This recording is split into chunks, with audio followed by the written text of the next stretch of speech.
أعوذ بالله من الشيطان الرجيم بسم الله الرحمن الرحيم سبحانك لا علم لنا إلا ما علمتنا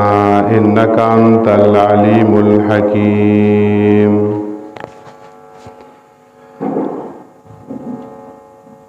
واتل عليهم نبأ إبراهيم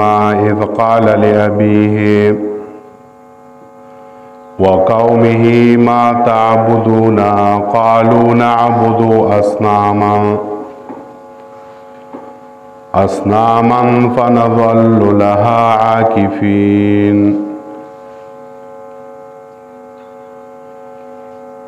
سورة شعراء شروع. سورة شعراء کے بیان شروع کړو د انبیاء علیہ الصلوۃ والسلام احوال ذکر کول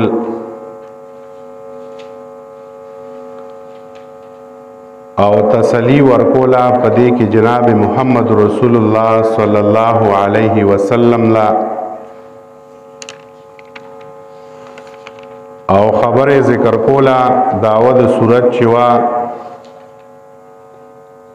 هغه تسلی وا نبی علیہ الصلوۃ والسلام لرا په نجات د مؤمنانو او په هلاکت د مشرکانو سره او د تسلی د فارا هغه واقعات د انبیاء علیہ الصلوۃ والسلام ذکر کول چې وګور انبیاء علیہ الصلوۃ والسلام راغلي دي مسله توحید بیان کړی دا او خلکو ته جاهرن دا خبره ذکر کړی دا چې زمونږ بدله چې دا زمونږ اجر چې دی دا به مونږ لره الله تعالی راکوي خو زمونږ کار چې دی نو هغه دا دی چې تاسو ته د الله او د الله د رسول خبره د هغې وضاحت وکړو لکه ردین مخکې د موسی علیہ السلام واقعه هم ذکر کړه د هغې تفصیل هم ذکر کو اوس دا دویم نمبر دلیل نقلی ذکر کوي د ابراهیم علیہ السلام نه چې دا مسله توحید چې دا نوې مسله نه ده دا الله خبره خلقو ته خول دا الله خبره خلقو ته رسول دا نوې خبره نه ده نو تسلی ورکړه نبی علیہ السلام لره چې دا مسله نور انبیاء علیہ السلام هم بیان کړی ده او تاسو هم دا مسله بیانوي ابراهیم علیہ السلام چې کله مسله بیانولا نو ګوره مختلف قسمه تکالیف هغه باندې راغلي دي او ابراهیم علیہ السلام دا خبره خلکو ته واضحه کړې وه چې غیر د الله تعالی نه تاسو ته بل څوک نفع او نقصان نشي در رسوله که تاسو ته نفع در رسي نو الله تعالی اعتماد وکړي الله به تاسو لره نفع در رسي او نقصان چې هم دی نو هغه به الله جل جلاله در رسي ابراهیم علیہ السلام چې کله راغی نو بلا بوتانو د دای والد صاحب چو نو هغه ټیم کې یو لوی فیرو بادشاہ وقت چې نو هغه به هله په تخت باندې کېناسته چې کله به ورته د ابراهیم علیہ السلام فلار حاضر چې دی نو هغه تاج نو ور په سر کړی هله به په بادشاهت باندې کېناسته او تخت باندې کېناسته دومره لوی سړی و که یو سړی دا وایي چیرې مانه به مال پاتې شي کور به پاتې شي پیسې به پاتې شي د ابراهیم علیہ السلام په خپل وخت باندې یو ډیر لوی شخصیت و خو چې کله مقابله د الله د دین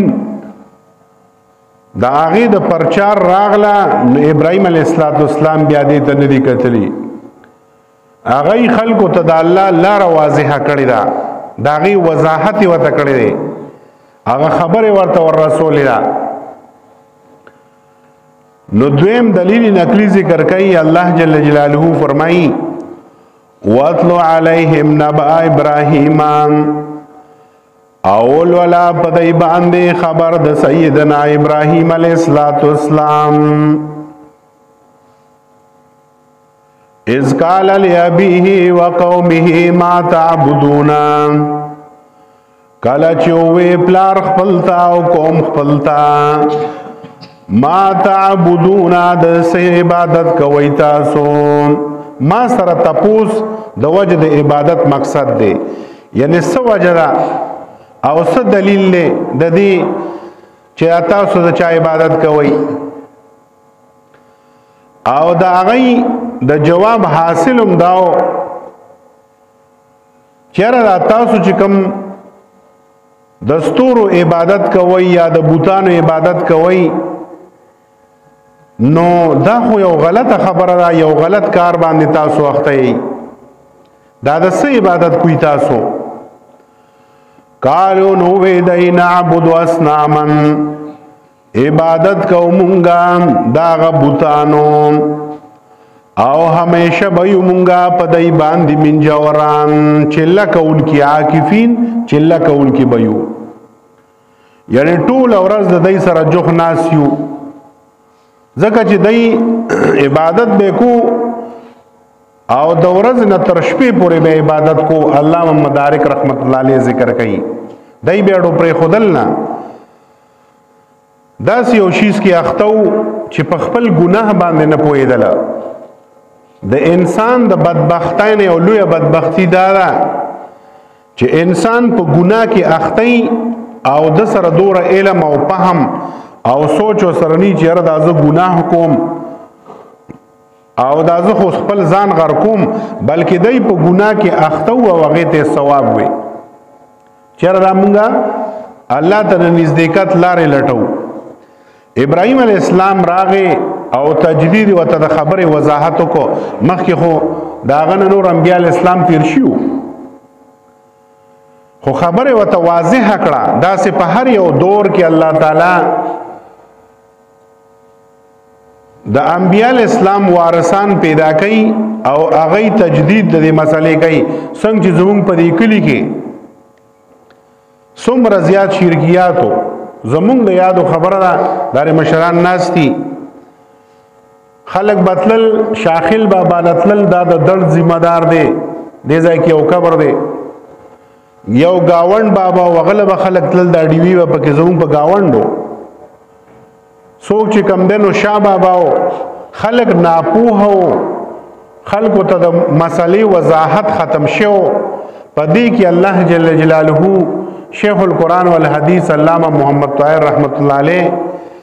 اغیر علل او خلق ته د قرآن کریم د وضاحت او د احادیث د جناب محمد رسول الله صلی الله علیه وسلم داغه وضاحت وتوکو اغه تجدید وتوکړو کار وت تازه کړه تاسو کې اخته چې کوم مليانو خلقو به دومره تعظیم کو کورونو ته بوتله خود عزت د وجنا چیرې دا الله والا خلق دی هغه وته مسله نو بیان کړي د یتیم مال به خوړې شو خاتون به کېدل په قبر باندې چې کوم دی چې کله به مړ خښ شو نو خلکو به سپیا کې ورخلاص کړي وي ویرا پلانې خوري او پلانې روح به او پراټي به ورکول وي دا غمړي روح راځي دا مختلف قسمه چې کوم دی وسوسه دا غلازتونه خلکو کې را دن نشيو الله جل جلاله علماء کرام راولېګل او زمو استاد محترم علامہ محمد طیب رحمت الله علیه رحمهم الله الله ری په رحمتونو ولېږي چې اغه لګیا دي او د الله د دین چې کوم دی نو خدمت کوي او لګیا دي مسله توحید چې کوم دی نو هغه بیانې الله دې د علامہ محمد طیب حفظه الله په عمر کې خیر او برکت واچي او الله دې علماء کرام په هر ځای کې پیدا کی. نو زما عزتمندو ابراهيم عليه السلام خلکو تخپل قوم باندې ګوره عالم دا ورثه الانبیاء دی. انبیاء الاسلام په خپل قوم خپه کېدل، یو عالم په خپل قوم خپه کیږي. چېرې ولې دی کې اخته دي، دی ولې جهنم په لار باندې روان دي، پاغه ډوغلی ولار دي، پاغ باندې ولار دي، هغه درد داغه نه چې کم دنو نزغ عمل کیږي، مختلف قسمه سختۍ تیری، خدا الله د دین مسله وته بیانوي. نو زما عزتمندو ابراهيم عليه السلام ته ما تعبدون تاسو کوي، هغه وته مونږ د عبادت کوو او په دې بچله کوونکیو، عاکفین نه مراد من جوران یو په همیشه به دې سره جوړیو. د دې وجنا بیا الله جل جلاله فرمایي قال هل يسمعونكم، او ورته ابراهيم عليه السلام آیا اورید استاسو اذا تدعون کل چرا بلیتا سدیلرا او ينفعونكم یا نفذر کول شتاستا او یضرون او یا ضرر رسیدی تاسوتا، یعنی دی ستاسو خبر اوری یا تاسو لنفذر کئین یا تاسو تا ضرر در رسول شین. قالو نو ویدین بل وجدنا آباءنا، بلکی مندلی دی منگا پلاران خپل پدا کار باندې پدی باندې دا مونږ چې سکو نو زمونږه آبا او اجداد دا طریقه دا کذالک یفعلون دا رنگ دی دا کون کیو. مطلب دا چې نه اوري او نه نفع ورکول شي او نه ضرر او مونږ عبادت د وجه، مطلب دا دی د عبادت درجه ته رسولي. نو وګوره الله جل جلاله فرمایي چې د دې دغه جواب چې زمونږ ابا او اجداد کول په دین کې چې کم دینو دلیل ابا او اجداد نه لري، په دین کې دلیل قران دی او حدیث دی، د نبی علیہ السلام طریقه ده. نو بیا ورته ابراهيم عليه السلام قال فرأيتم ما كنتم تعبدون، وی ورته ابراهيم عليه السلام آیا خبر یی تاسو ما فعوان کنتم تعبدون چې تاسو عبادت کوئ، انتم واباؤکم الاقدمون تاسو او پلاران تاسو پخوانی، فإنهم عدو لی بس یقینا دی دشمنان دی زمان، یعنی د دې وجنا زما دشمنان دي چې هغه تاسو او پلاران تاسو د عبادت د غیر الله کوئ. دا الله جل جلاله لار مو پر خود دا چې کوم لار الله ته تل دا او کوم لار د خلاصي دا غمو پر خود دا او په بلبل سکی اخته شوی. د دې وجنا زما تاسو د کار سره او تاسو سره په دې وجه دشمنی ده. اساس ذاتیات خو سره نو خو ذاتیات په دی وجه پیدا شو چې دای په غلطه لار باندې روانو وي که خبره نه منئ نو تاسو او تاسو پلاران نوم بني دای بیا زما دشمنان دي. الا رب العالمین، لیکن رب د مخلوقات چې د مستثنا منقطع ده. البته د رب العالمین د عبادت او بلنه لپرات نشته، یعنی رب العالمین عبادت کوي دا هغه د بلنه هغه زمونږ نفرت نه کوو، مونږ د الله عبادت کوو او تاسو هم د الله عبادت شروع کړئ. الذي خلقني، هغه ذات چې پیدا کړی ما لره فهو يهدين، پس هغه لاره خودن کې د ماتا. والذي هغه ذات هو يطعمني، هغه ذات چې خوراک را کوي ماتا. ويشفين، او شفا را کوي مالران. مطلب هغه ذات عبادت کوي چې هغه مونږ لره خوراک را کوي، وضاحت وته د الله جل جلاله کوي چې هغه مونږ له خوراک را کوي، مونږ مرضیان شو بیماران شو الله مونږ له شفا را کوي. واذا مرضت فهو يشفين، یعنی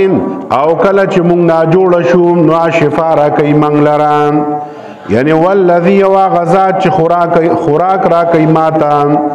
ويسكين او اوبرا کئی مونگ لران وإذا مرضت فهو يشفين او کلا چه ناجوڑ شمزان و آغا شفا را کئی مالران مطلب شفا ورکون کے دا اللہ ذات دین کتاسو چالزئی چیر دا دانا رانا خکی یا مرض رانا خکی نو آغا خکون کے چی دے نو اللہ جل جلالہ دین کتاسو باندې لوګ رازیم او تاسو بل چاترا مدد شوین نو تاسو لوګ چدا او تاسو تند دا به الله لری کین په الله باندې عقیده وساتئ والذین یمیتنی او غزاد چې مړکای مال را ثم یحیینی او بیا بجوندې کی مال ران یعنی غزاد چې مرګ راولی او ژوند راولی والذی اطمع ان یغفر لی او آغازا چی تا مل رمزم چی بخن بو کی ماتا د خطاگانو زمان